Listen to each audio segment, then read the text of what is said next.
Buenas tardes, es un honor estar de nuevo con ustedes. 1952, Venezuela es la quinta economía del mundo.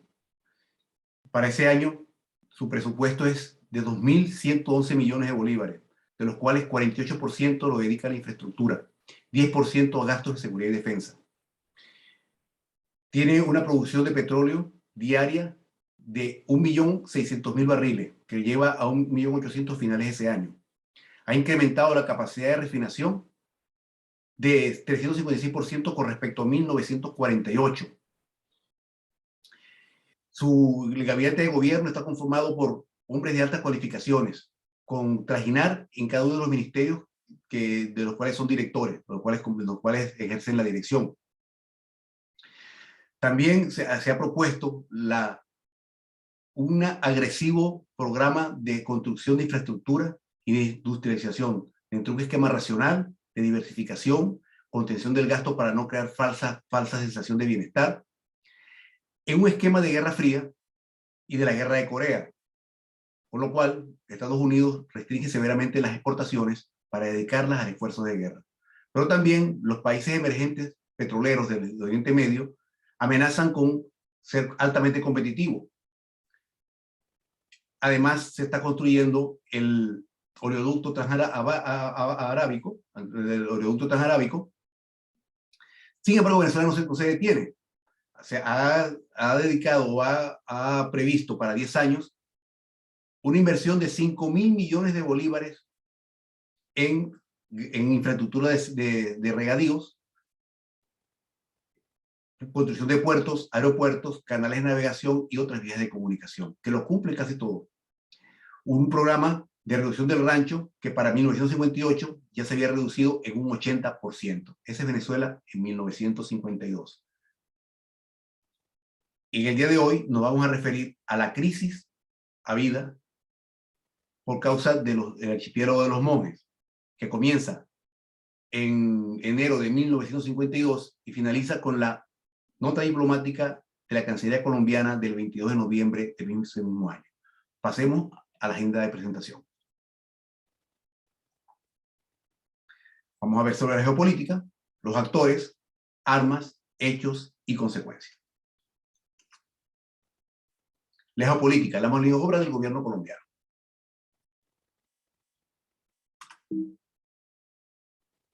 Los Monjes. Los Monjes están situados a 4 millas náuticas al oeste de Cabo Chichibacoa. Está formado por 9 islas. Los Monjes del norte, 6 islas, Monjes del sur, 2 islas y Monjes del este, una isla. De ellos resalta especialmente los Monjes del sur, donde está la mayor superficie, que la vemos aquí. Tiene 726 metros de este a oeste y 243 metros de norte a sur. Su geología son características de la roca ígnea. Posiblemente en la obra geográfica de Alonso de Santa Cruz, en su Hilario General de todas las islas, publicado en 1532, son mencionados los Monjes por primera. No existen pruebas documentales que fueran descubiertas por Cristóbal Colón ni sus seguidores, ni todos los que le siguieron. El mapa de Juan de la Cosa tampoco hace mención a ellos. Sin embargo, los Monjes sirvieron de base para la limitación marítima con los Países Bajos y República Dominicana en 1979 y constituye un elemento de primer orden para las negociaciones pendientes con Colombia. Aquí tenemos el esquema geopolítico de Colombia en aquel momento y que todavía se mantiene. La característica de la política colombiana es mantenerse que se mantiene en el tiempo. Principalmente busca lograr, no tiene todavía, lograr la conexión entre el Pacífico y el Atlántico a través de la libre navegación por el Orinoco. Salir al Caribe a través de la libre navegación por Catatumbo, por el río Catatumbo. Es un país que mantiene lo que se llama el complejo virreinal, porque considera que el Zulia siempre fue parte del virreinato. Tiene un incremento importante de bases, sobre todo fluviales, mientras que Venezuela apenas está construyendo la de Puerto Cabello y las primeras mejoras en los puertos, pero no tiene bases navales, solamente tiene Puerto Cabello y en Turiamo, que están comenzando las construcciones. Entonces, en este esquema que tiene Colombia, en esta parte en general, gobierna en ese momento Colombia en 1952, un personaje que es considerado un gran tribuno. Se trata de Laureano Gómez.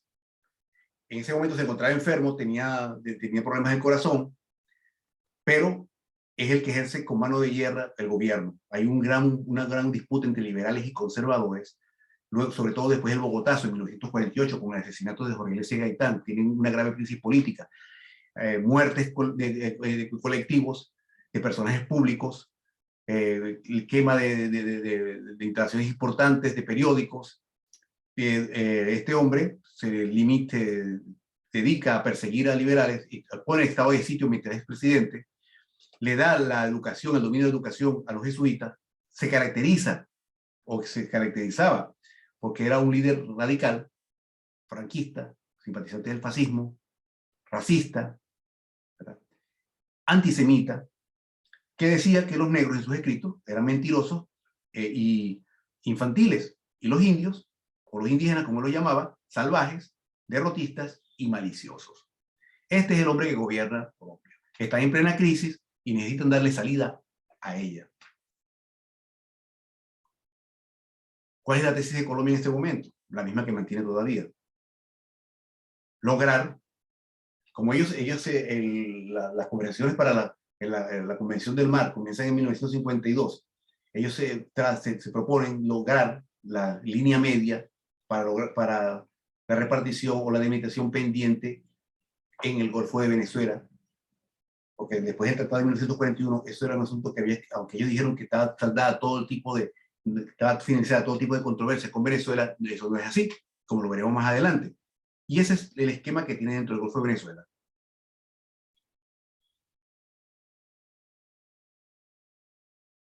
¿Cuáles son los antecedentes de esta crisis? En 1856, Venezuela reclama ante la República de Nueva Granada el contrato celebrado con el señor Cowen, un norteamericano, por la exploración, colonización y aprovechamiento de ciertas islas que posee la República de Nueva Granada, en cuyo artículo 6 quedaban comprendidos los grupos de San Andrés, Providencia y Los Monjes. Por supuesto, esto es reclamado al siguiente día. Luego el secretario de Relaciones Exteriores manifiesta que era un error tipográfico porque ellos estaban refiriendo a Los Monjes en vez de Los Mangles, que era la palabra correcta era Los Mangles, asunto que no convence a nadie. El 22 de agosto de 1871, el presidente provisional de los Estados Unidos de Venezuela expide un decreto que determina la jurisdicción de un territorio denominado Colón, en el cual se incluye el archipiélago de Los Monjes. El 7 de marzo de 1919, se celebró un contrato entre el general Enrique Arboleda Cortés y el gobierno colombiano para la explotación de guano de Los Monjes. Esto no fue concretado y no llegó a mayores.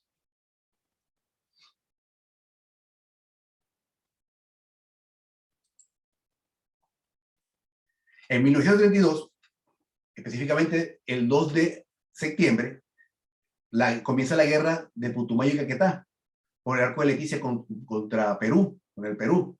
En ese momento Colombia aprovecha para adquirir la flota aérea más poderosa del continente, con lo cual crea un gran desequilibrio. Es creada la Sociedad Colombo-Alemana de Transporte Aéreo, que es operada por expilotos militares alemanes con experiencia de la Primera Guerra Mundial. Alemania y los Estados Unidos van a proveer entre el 34 y el 1944 un total de 225 aviones de combate. Es contratada la primera misión aeronáutica de Estados Unidos. El 17 de diciembre de 1935, una delegación colombiana visita Venezuela con motivo de la muerte del general Juan Vicente Gómez y sostiene una entrevista con el presidente encargado y expresa la necesidad de concretar las limitaciones pendientes por presión del sector militar. En 1937 hay una gran revista aérea en la región de Techo. Vuelan 100 aviones militares. Todo esto es una gran presión sobre Venezuela para que se termine de concretar el Tratado de Límites que se firma en el Rosario de Cúcuta el 5 de abril de 1941 y donde Venezuela tiene unas inmensas pérdidas territoriales. Esto crea un gran resquemor entre la población, entre el colectivo y el sector militar. Aquí tenemos una imagen de la guerra de Caquetá. Una vez que el general Menéndez Gaita recibe la presidencia, visita Colombia y asiste a una revista militar donde participan 55 aviones y el lanzamiento de la unidad paracaidista de la Fuerza Aérea. Habría que esperar 7 años más para que Venezuela tenga su propia unidad de paracaidistas. El 16 de octubre de 45, se había implementado ese mismo año los agregados navales que no existían hasta ese momento. El de Colombia, de Venezuela en Colombia, informa a Venezuela sobre los tratados de las reuniones con personajes del quehacer bogotano. Señala que Colombia viene pretendiendo cierta jurisdicción sobre las aguas del Golfo de Venezuela por haber logrado deslizarse costa adentro hasta Castillete, después del chanchullo del mal llamado Mogote de los Frailes.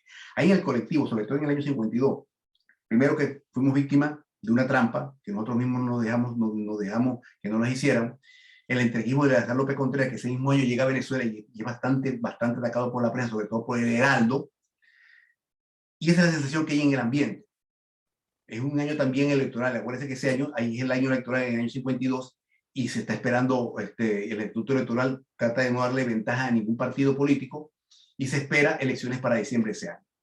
En 1945, en la Cancillería venezolana, se propone la extensión de la jurisdicción marítima en el escalón continental, al estilo del programa Truman, para excluir a Colombia de la plataforma continental, evitando que, contrariamente y como se esperaba del Estado colombiano, tirara la línea por todo el medio del Golfo, que es lo que pretendía. Y eso se manejaba en ese momento. La Cancillería se mostró resistente a declarar el Golfo de Venezuela como mar cerrado. Y aquí tenemos las consecuencias de los temores para no incomodar a los vecinos. Colombia crea un gran desequilibrio regional. Aquí tienen la relación de la Fuerza Aérea, todo lo que va adquiriendo a lo largo de los años, y con esa misma presión, con esa misma cantidad de armas que va adquiriendo, es que presiona a Venezuela para la firma del Tratado de 1941. Como pueden ver, la cantidad, sobre todo procedente de Estados Unidos y Alemania. Esto le da un gran poder de dominio aéreo, ¿verdad? Pero si hablamos de las fuerzas navales, es un país que desarrolla sus fuerzas fluviales. Venezuela tenía que esperar hasta el año 1966 para tener fuerzas fluviales, y se agencia buques de gran porte, buques de más de 1.500 toneladas, de 1.200 toneladas. Venezuela durante toda su existencia hasta ese año no había tenido buques mayores de 900 o 800 toneladas, como los destructores Caldes y Antioquia, ¿verdad? Construidos en Lisboa con modelos ingleses, con cañones de 5 pulgadas antiaéreo, de 6 de 40 milímetros antiaéreo, tubos lanzatorpedos equipadas con todos sus cuestiones. Y las fragatas clase Tacoma, Almirante Padilla, Almirante Toros, de las que hablaremos en su oportunidad. ¿Qué respuesta dio Venezuela en ese momento? Lo único que podía hacer, una chapuza, como la gran parada militar de 1974, donde supuestamente se reunieron 10.000 veteranos de guerra del centro, y no hay ninguno veterano, porque en ese momento ya Venezuela tenía 30 años que había asistido a su última guerra civil. Entonces se presentaron unos 2.000 o 3.000 hombres que fueron diezmados por la carioca, que es una gripe que acabó con casi un tercio de los soldados que estaban acuartelados en todo, que venían de todas partes de Venezuela y se acuartelaron en Caracas y en Valencia y en Maracay. Crearon este tipo con unos chasis de Ford, crearon estas cosas, estas monstruosidades que no tienen ningún tipo de valor táctico. Cuando lo fueron a llevar de regreso, tuvieron que usar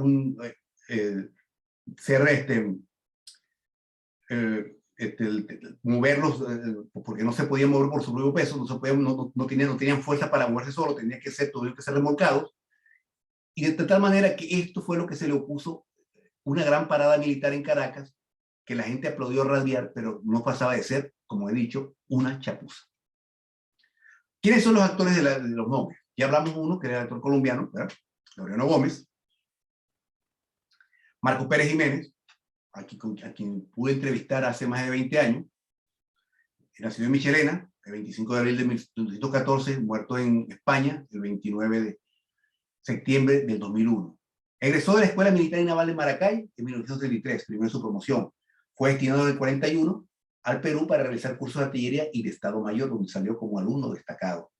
En el 45 es subteniente, en el 45 contrae nupcias con la hija del general Antonio Delgado Chalbó, Antonio Chalbó Cardona, que fue ministro de la Defensa, o ministro de Guerra y Marina.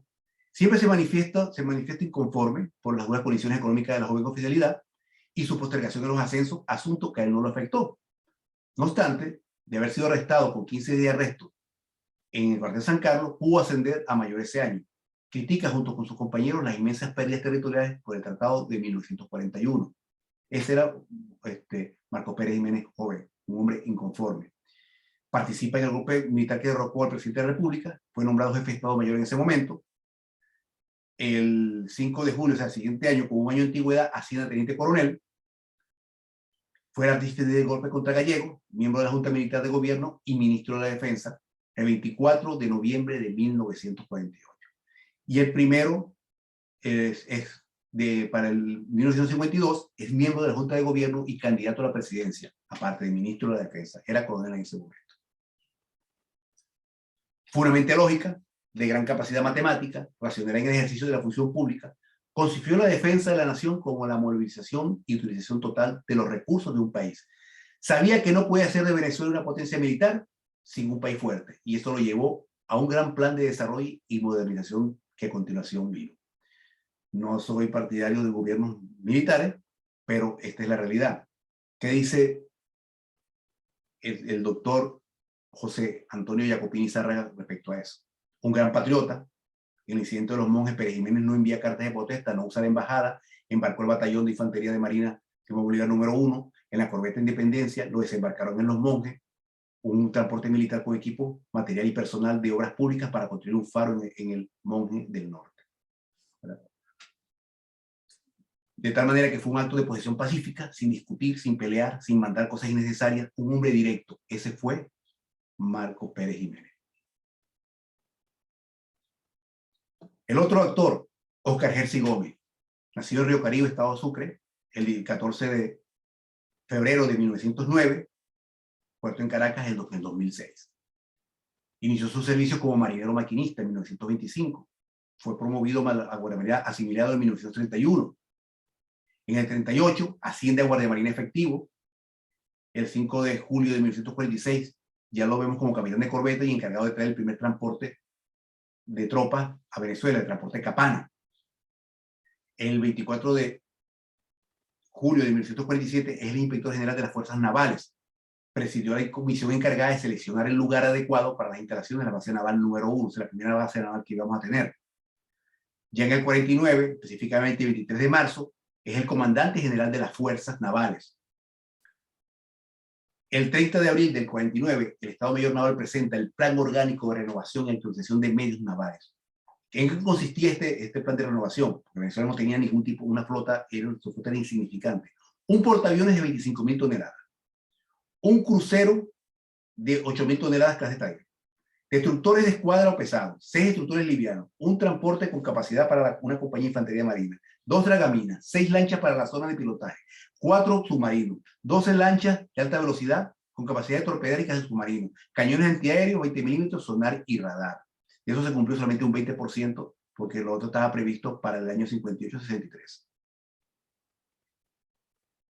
Aquí lo tenemos, junto a conocidos personajes de la Armada en aquel momento.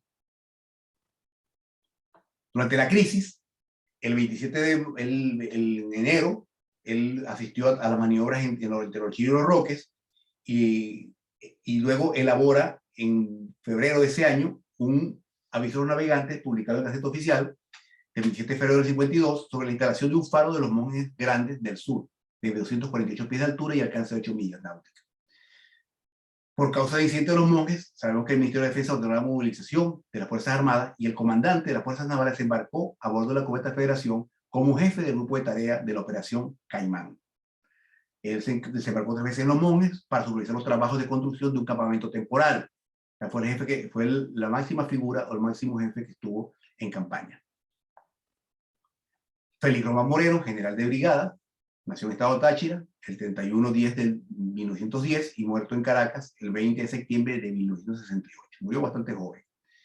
Egresó como subteniente de la Escuela Militar y Naval de Maracay y era compañero de Pérez Jiménez, solo que se fue a la aviación militar, como pueden ver.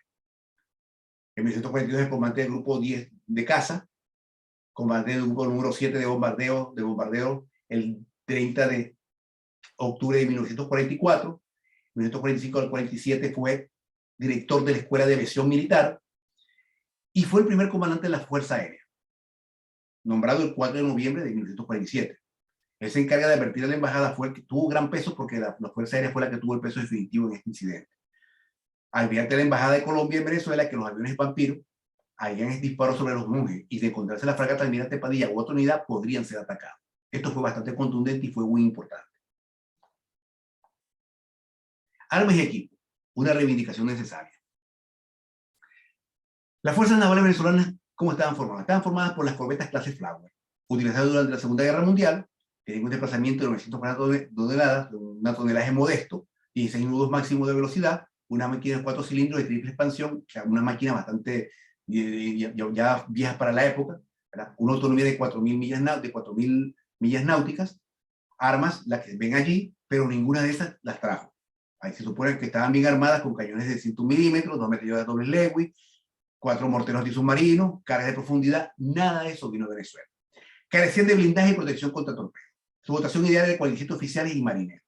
Estos fueron corbetas adquiridas dentro del programa de préstamo y arriendo, o sea, ventas de desechos de guerra adquiridos de Estados Unidos por Canadá, del excedente que tenía o que ya le sobraba y que iba a pasar a ser desguazado.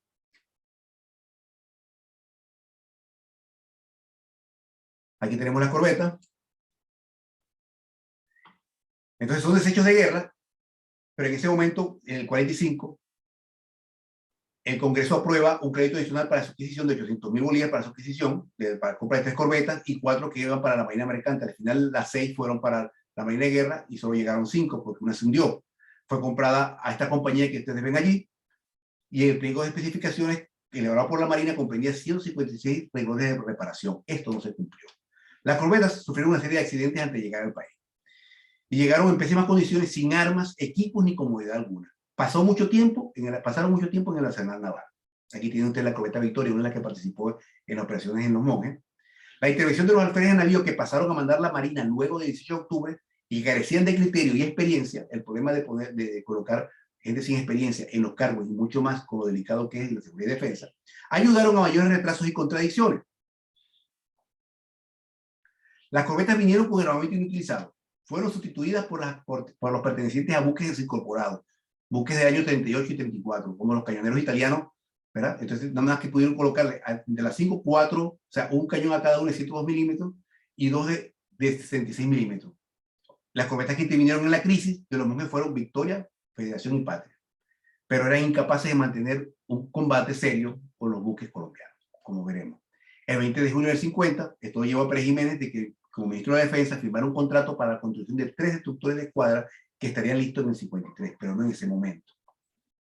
Aquí lo vemos firmando el contrato para la compra de fragatas, para la compra de los destructores en Inglaterra, que por cierto tiene toda una anécdota, porque hubo grandes opositores a no comprar los destructores entre la Armada, se encontraba entre otros, por Juan Larrazábal, que abogaban por comprar buques de segunda mano para entrenarse. Pero Jiménez apostaba por tener una fuerza naval poderosa de inmediato. Entonces, fíjense cómo son las cuestiones de la oposición a modernizarse. El gran miedo al cambio. Aquí lo vemos en una de las fragatas, de uno de los destructores que llegaron en aquel momento, en el 53. ¿Qué tienen las fuerzas navales colombianas? Cuentan con la fragata Almirante Padilla, ¿verdad? Y la Almirante Brión, que es la F-12, que son fragatas clase Tacoma, que vienen en el 47, ¿verdad? Tiene un desplazamiento de 2.119 toneladas, una eslora de 303 de manga, 37 pies de calado, 12 pies de calado, perdón, y 37 pies de manga, velocidad de maniobra y 18 nudos. Un radio de acción de 6.000 millas a 14 nudos, radares de superficie de 120 y 210 millas, equipos de navegación, de LORAN, radiogronómetro, equipos de sonar, cargas de profundidad como armamento, lanzacargas, lanzacohetes, 3 baterías dobles, ¿verdad? Máquinas alternativas de triple expansión. Su comandante en ese momento de la crisis es el capitán de fragata Rubén Pedraíta Arango, que llegó a contraalmirante, por cierto, y participó en el derrocamiento de Rojas Pinilla. La fragata Almirante Padilla duplicaba en velocidad y triplicaba en armamento las unidades venezolanas. Esta unidad participó en la guerra de Corea entre el 51 y el 52. Porque Colombia, ¿qué hizo? Colombia mandó tropas y buques a entrenarse, justamente con mira a un futuro conflicto con Venezuela. Porque ¿qué manejaban el Estado Mayor colombiano? De que Venezuela se podría aliar con Perú en una guerra que los colocarían en 2 frentes, con lo cual no estaba en capacidad de enfrentar. Entonces, ellos mandaron estas tropas, mandaron para colaborar con los Estados Unidos, que siempre fueron sus aliados naturales, pero también con miras a enfrentar a Venezuela. Esta unidad participó, ya le dije que había participado en la guerra de Corea. Había también uno de sus buques, el almirante Tono, creo, había hundido un submarino alemán en la Segunda Guerra Mundial ahí frente a sus costas, con lo cual lo que quiero decir con esto es que tenían experiencia en guerra.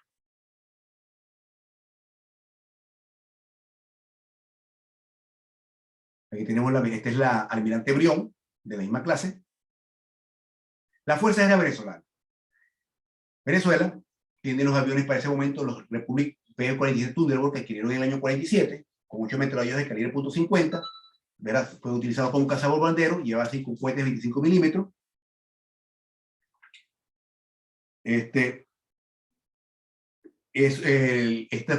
Según muchos pilotos, eran muy difíciles de mantener y operar. Sin embargo, llegaron y fueron utilizadas durante la crisis. Los de Ávila Vampiros, los vampiros, que fueron los que definitivamente desbalancearon el poder a favor de Venezuela, o hicieron que la balanza fuera a favor de Venezuela, fueran aviones cazabombarderos, propusieron a chorro, únicos, tuvieron que ser adquiridos en Inglaterra porque Estados Unidos solamente nos quería vender desechos de guerra y nosotros queríamos unidades de primer orden o de gran modernidad. Tenía una velocidad máxima de 882 kilómetros por hora, con lo cual duplicaba cualquier unidad colombiana o venezolana, 4 cañones hispanos MKB de 20 milímetros, capacidad de 600 rondas, o sea, era todo un arsenal de guerra en el aire.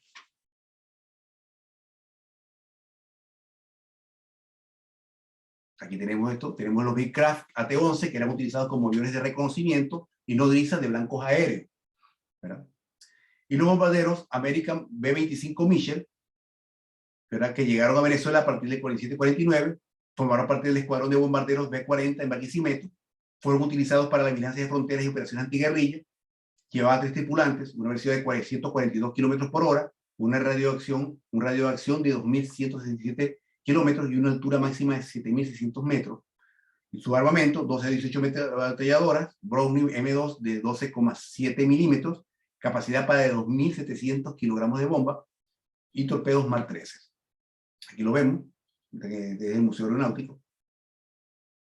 Ahí está el bombardero. Vamos a hablar de los hechos. El 1 de enero de 1952 sale a la luz una provocadora publicación del abogado colombiano Hernán Goldín Peláez en la revista colombiana Territorios Nacionales, en la que se afirmaba que la propiedad de aquella nación sobre las islas de los Monjes. El diario colombiano Econacional afirma en esa misma fecha que existe uranio en los Monjes. Realmente lo que estaban pendientes o lo que se manejaba en el Estado Mayor del Ejército colombiano y en las altas esferas colombianas era la presencia de petróleo, era que había petróleo. Y esta es la excusa, uranio nada.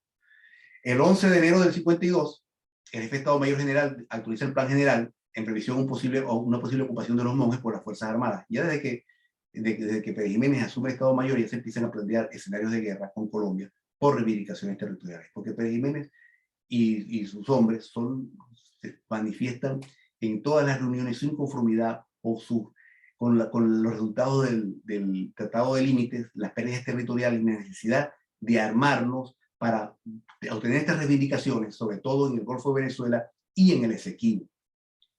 Entonces, la Cancillería colombiana avala los asuntos de la prensa unos meses después, y la contrarréplica de la Cancillería venezolana no se hace esperar de la mano de Luis Gómez Ruiz, que era primo del Delgado Charbot, del presidente fallecido, y un gran canciller. Él afirma el 25 de enero del 52 que los Monjes son venezolanos.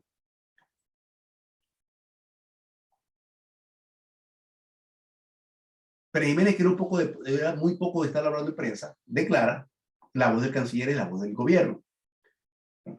Esto lleva al gobierno a hacer un ejercicio de artillería naval en los Roques y Lorchina entre el 20 y 23 de enero, al mando del capitán de fragata Oscar Gersi Gómez, a bordo de las corbetas Patria e Independencia. Son trasladados a los Monjes sin que nadie lo sepa, el grupo de Ingeniería Codazzi para construir un faro.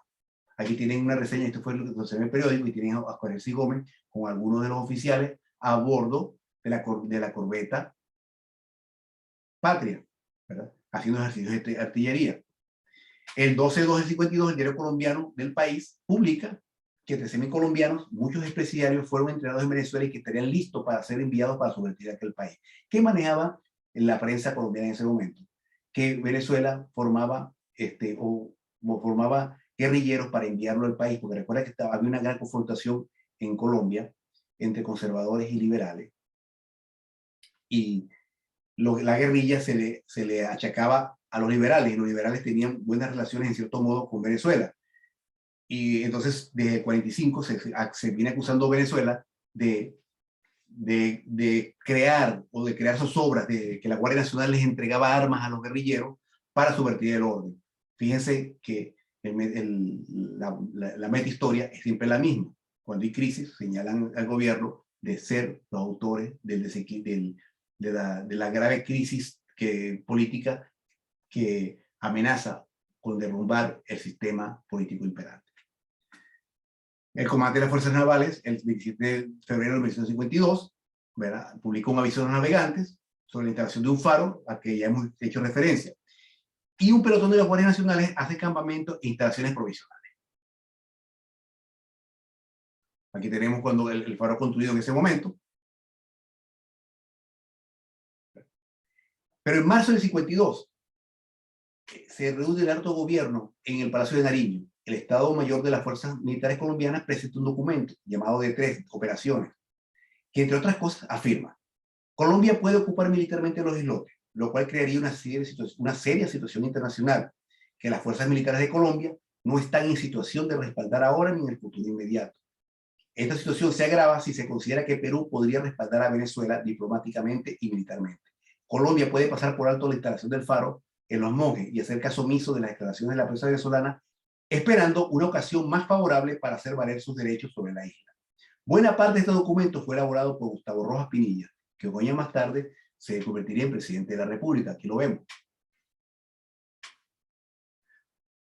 El 3 de abril de 1952, Marco Pérez Jiménez ordena la publicación de un llamado a filas a la reserva de las tropas licenciadas en el 50 y el 51. Esto es una parte de una entrevista que le hice, donde dice más o menos cuál es la situación de las Fuerzas Armadas nuestras en ese momento. Las fuerzas terrestres, los colombianos tenían mayores efectivos, por cierto, eran como unos 16.000, Venezuela no llevaba ni siquiera 7.000, tenía mayores reservas entrenadas, mejores cuadros de oficiales y suboficiales, nos aventajaban en fuerzas terrestres, pero bastante. La única cuestión que teníamos nosotros a nuestro favor era que estaban llegando en ese momento los fusiles semiautomáticos belgas, que por primera vez se utilizaban en las Fuerzas Armadas en Latinoamérica. Venezuela comenzaba a tener esos fusiles semiautomáticos. ¿Qué significaba eso? Mayor poder de fuego en nuestras unidades terrestres sobre las unidades terrestres colombianas. Fuerzas navales, definitiva y llanamente, la superioridad colombiana era manifiesta. Tenían los destructores Antoquia, Caldas, tenían las fragatas Almirante Padilla y Fragata Tono, y nosotros teníamos 4 corbetas viejas desarmadas, incapaces de sostener ni un minuto de entrenamiento con las unidades colombianas. Entonces, ¿qué es lo que sucede? Entre el 29 de septiembre, el 9 de agosto y el 2 de septiembre, la fragata Almirante Padilla realiza este recorrido.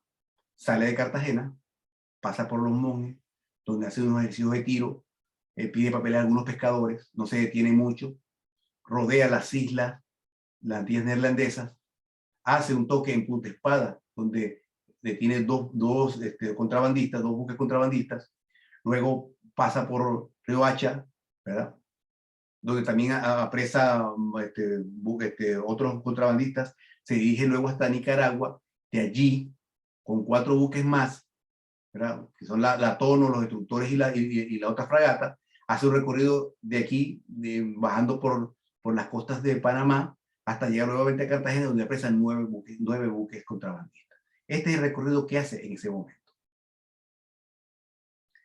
Eso genera la Operación Caimán, ¿verdad?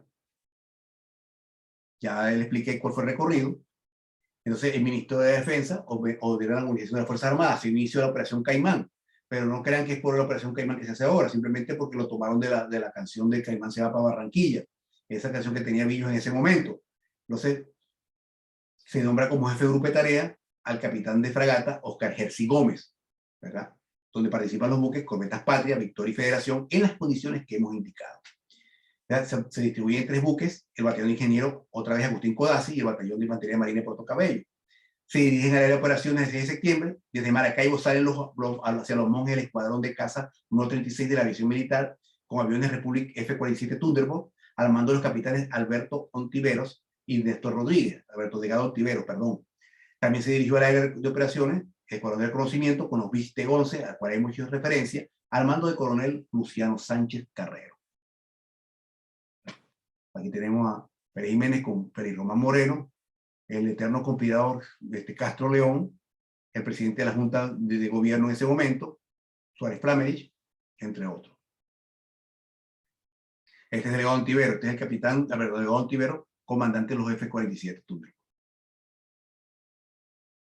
La Fuerza de Tarea arribó a Los Monjes el 8 de septiembre del 52, poco después las tropas desembarcaron en Los Monjes y al mando del capitán Luis Benito de Gutiérrez de la Guardia Nacional se hizo un pabellón nacional con paz del himno nacional. Posteriormente llegaron los aviones B-25 y los aviones Vampiro.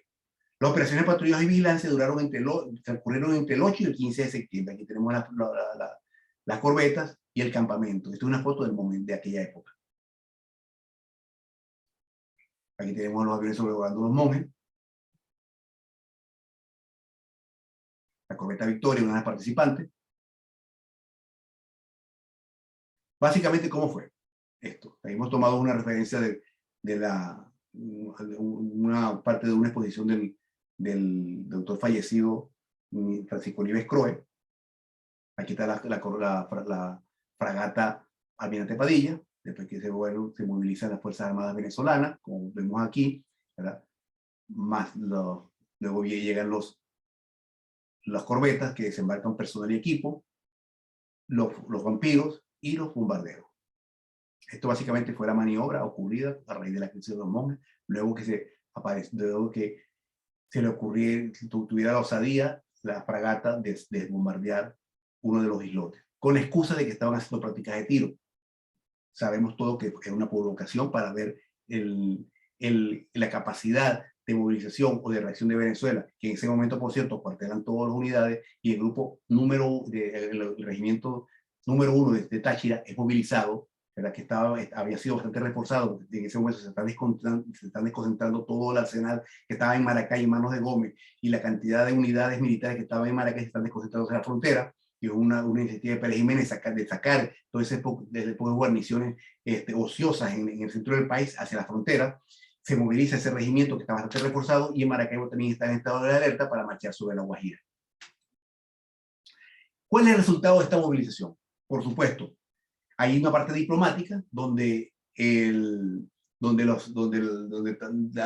comandante general de la Armada o de las Fuerzas Navales se moviliza hacia Los Monjes, pero también el jefe de Estado Mayor, Marco Tulio Montero, visita a la embajada colombiana y le dice que van de manera diplomática, que están haciendo unas maniobras en Los Monjes, como para dejar saber que se está realizando. Luego el comandante de la Fuerza Aérea hace lo propio, pero con la advertencia de que van a bombardear y de encontrarse una unidad podría ser objeto de bombardeo. Y que esto causó un gran temor, aparte de que hubo la presión del canciller de generar una nota diplomática para poder deshacerse del problema. ¿Qué pasa con los gobiernos colombianos? Que se vio que estaban en desventaja en respecto a armas modernas, a la capacidad aérea. Porque ¿qué pasa? Que en ese momento Colombia se está armando, pero no tiene la suficiente poder combativo, sobre todo de fuerzas aéreas, ¿verdad? Para poder contrarrestar la fuerza aérea venezolana. Y con respecto a las fuerzas terrestres, Colombia casi duplica a las fuerzas terrestres venezolanas, pero en Venezuela ya se estaban adquiriendo los fusiles FAL, que le daban mayor capacidad de respuesta.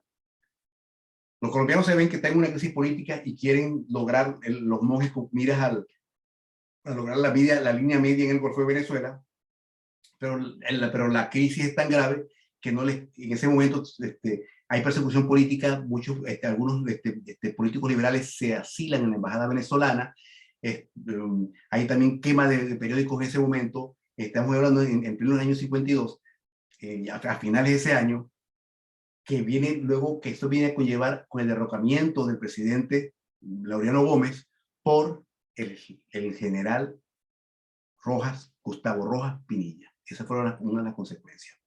El gobierno, ¿qué pasa? Que a raíz de esta presión diplomática, de la grave crisis que tiene Colombia, no le queda más remedio que publicar la nota diplomática más por presión de Venezuela que otra cosa.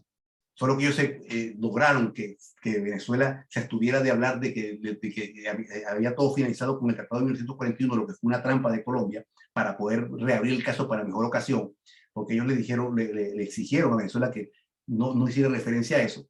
Entonces, el gobierno de Colombia declara, entre otras cosas, que no objeta la soberanía de los Estados Unidos de Venezuela sobre el archipiélago de los Monjes y en consecuencia no se opone ni tiene objeción respecto al ejercicio de la misma o cualquier otro acto de reclamación alguna que formular respecto al ejercicio de la misma o a cualquier acto de dominio de este país sobre el archipiélago en referencia. En resumen, como conclusión le podemos decir, dentro de la más rancia estirpe de la oligarquía colombiana prevalece el llamado complejo virreinal, esto es, el Zulia pertenece al virreinato. El gobierno colombiano ha aprovechado de manera sistemática las cíclicas crisis políticas en Venezuela para lograr sus más altas aspiraciones geopolíticas, hacerse con la mitad del Golfo y lograr la salida del Atlántico y el Mar Caribe a través del Orinoco y el Catatumbo respectivamente. Ahí se salió. Vamos otra vez a ver. La diplomacia armada ha demostrado en nuestro caso ser efectiva. No se puede ir a una mesa de negociaciones sin una respetable fuerza disuasiva. El gobierno de aquellos días, con su máximo representante militar, actuó con gran sentido de la historia, espíritu patriótico y decisión. La oposición política se ha caracterizado de manera invariable por un nuevo sentido nacionalista. Esto lo digo porque AD en ese momento publicó su no apoyo al gobierno porque eso estaba utilizando Pérez Jiménez supuestamente para ganar favores políticos o ganar más votantes para las próximas elecciones. No se sabía una cosa que no resulta ser cierta, porque en ese momento Venezuela, bueno, Pérez Jiménez no se había, en esa época no se había todavía lanzado o no había propuesto su candidatura, sino bastante entrado ya el año 1952, y estas declaraciones fueron antes de mediados de ese año. Entonces AD, y esto mismo que hizo AD lo hicieron la misma posición política contra Cipriano Castro, siempre de una manera entreguista y antinacionalista, lo que ha sido algo transtemporal, este tipo de conducta. Las condiciones y el comportamiento rizomático de planes y actores vuelven a presentarse en tiempos actuales. Gracias por su atención. Espero le haya servido esta exposición, que considero importante para recordar el hecho diplomático o la promulgación de la nota diplomática GM 542 del 22 de noviembre de 1952 relativo a la crisis de los monjes. Espero les sea útil. Es un honor haber hablado con ustedes. Muchas gracias.